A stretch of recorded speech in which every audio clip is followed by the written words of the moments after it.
Good morning, it's nice to see you. I would like to start asking you, please describe your formative years in Cuba. What was the influence of those years, your first teachers? That's something you don't talk about too much, so I would be interested in that. Well, if I talk too much, you stop me. Don't worry.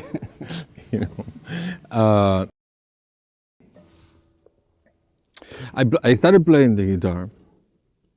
I was, I think, 8 years old, and they have these Mexican trios, sing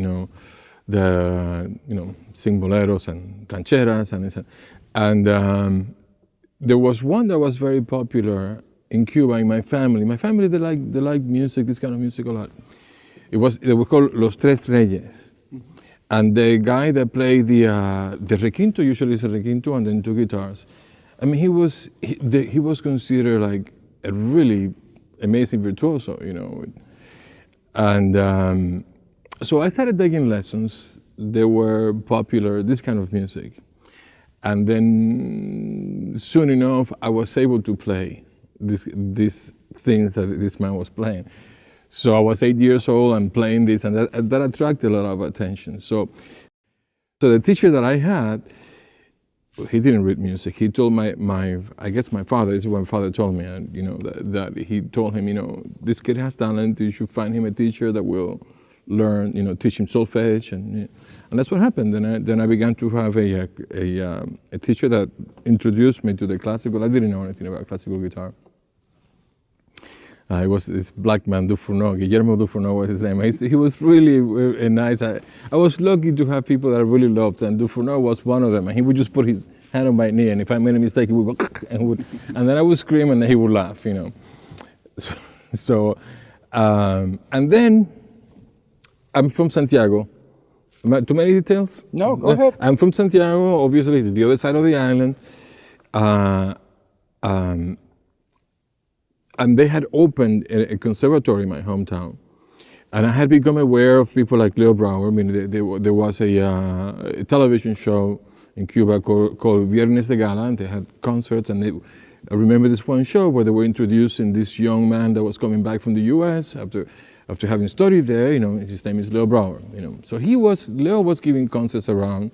And there was another one, Elias Barreiro, who's now in New Orleans.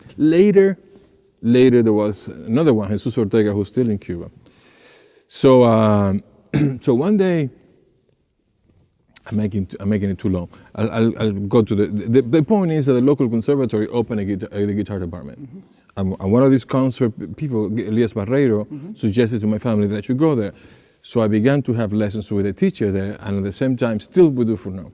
How many years did you stay with that first guy in the conservatory?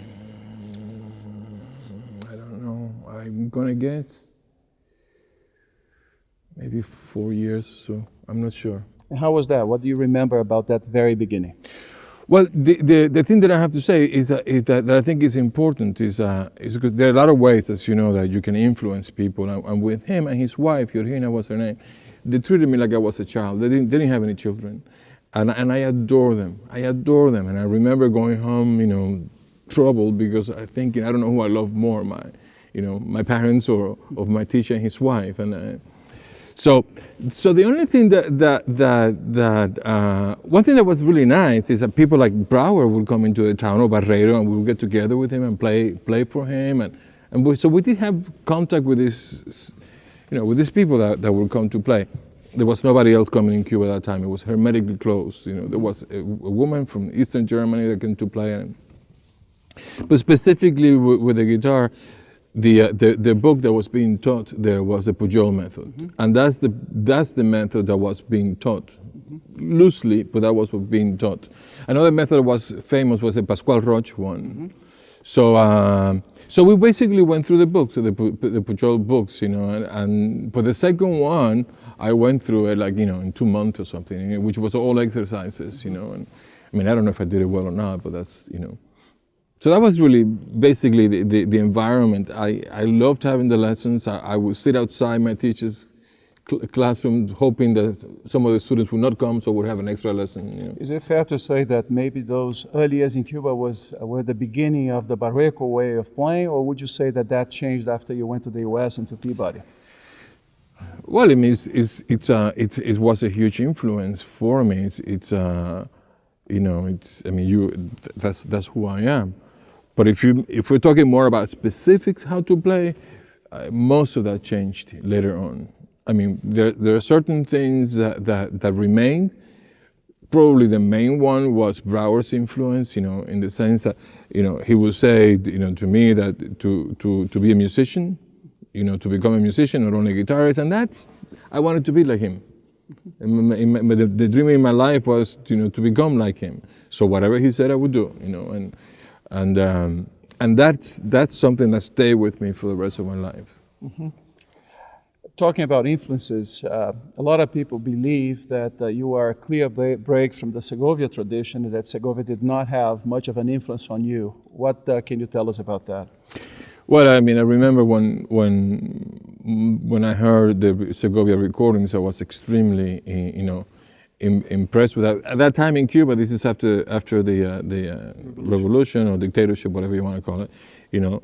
You know, there were no records to be bought anymore, but some people had, you know. So I remember one LP, you know, and then one side of that Segovia LP was all Albenes and Granados. Mm-hmm. So you figure that one out. You know, and that's sometimes how I begin to see some connections, you know, obviously because of the recording that I did of Albenes Granados, but it was not intentional. And then all of a sudden I see that LP, say, oh my God, did it come from there, you know? But that had a huge influence on me. I mean, Segovia was a he was a god. In Cuba, he was a god, and at those times, you know, even when I went to the U.S., you know, I mean, people would do things just because Segovia did it that way. Mm-hmm. I mean, the teachers would say, you should put your finger here. Why? Because Segovia does it that way. So, you know, what happened to me was that I had a couple of influences, you know, that pushed me in a direction of questioning things and not following that path, you know. I think it's fair to say that one of them was Leo. I don't know if he feels that way now or not. And the other one was my teacher at Peabody, Aaron Shearer. I mean, I remember when I first met him, and he asked me who did I like. I said, I don't like anybody. And he loved that. Now, when I say that, I understand how that sounds. But please remember, I was 18 years old, 17 years old, you know, and I was just really saying what I thought. Mm-hmm. Which doesn't mean that I wasn't impressed. Mm-hmm. With what I saw. I mean, I had seen, in Cuba, I had not seen any of the big names, and you know, all of a sudden I saw Segovia, and, you know, and I saw Bream. I mean, this is all 67, 68, and I saw Williams, and it was like, my God, I've never seen this in my life, this kind of control. So, so with Segovia, what there's probably nobody that has more admiration for him than I do. I think the work that he did is monumental for the guitar. And I think the criticisms against him are totally unfair. Because one thing that I believe in is, you know, it's easy to criticize and hard to do something. If you just look at what he did, you know, and then you have people say, well, it should have been Stravinsky that wrote for him. Well, it's easy for that person to say that. I think we have to see what he did, and what he did. I mean, he became one of the most famous musicians, classical musicians in any instrument.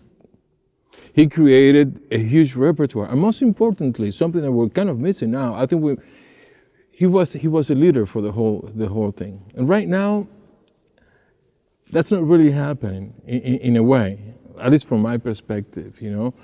And I think he's somebody who really kept trying to keep the quality high and do the things that were best for the guitar, you know. And so anyway, the more I know about him, the older I get, the more I struggle with things that I struggle, the more I admire what he did.